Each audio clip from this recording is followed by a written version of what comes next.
Après avoir réussi la mutation de la Golf, Volkswagen a enfin décidé de changer la Polo. Non pas un simple restylage, mais carrément une nouvelle voiture. Première impression, c'est bien une mini-Golf que Volkswagen a cherché à faire. Bravo pour la ligne très réussie et pour les coloris sympas, du vert fluo et même de l'abricot. La Polo a gagné en volume, ses rondeurs en témoignent et l'habitabilité qui faisait défaut à l'ancien modèle est à la hauteur des Clio, Fiat Punto qui seront ses rivales. Principale qualité à l'intérieur, la finition irréprochable, les tissus, la planche de bord, tout est de bon goût. On a presque l'impression d'être dans une berline cossue. L'équipement de base est complet avec des options intéressantes et compétitives, un double airbag pour 4 520 francs. Le coffre est un peu moins volumineux que ses deux concurrentes et pas très facile d'accès.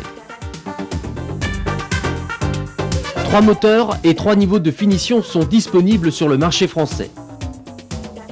D'abord, 2 moteurs essence, 1,3 litre 55 chevaux et 1,6 litre 75 chevaux.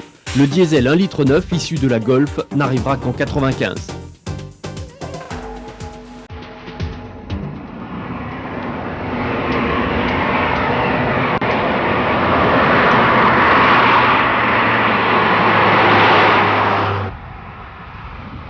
La qualité la plus remarquable de la Polo, c'est indéniablement le silence.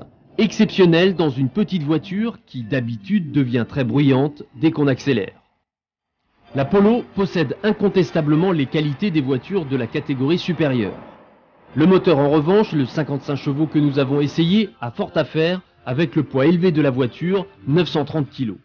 Avec 156 km/h en vitesse de pointe, le 1,3 litre a des performances modestes mais suffisantes.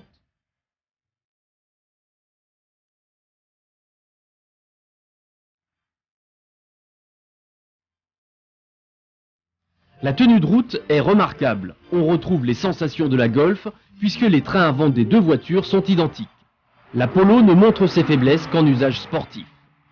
Côté prix aussi, l'effort a été fait pour battre la Clio, 57 900 francs en version de base, 4 000 francs de moins que la française et prix identique que la Fiat Punto.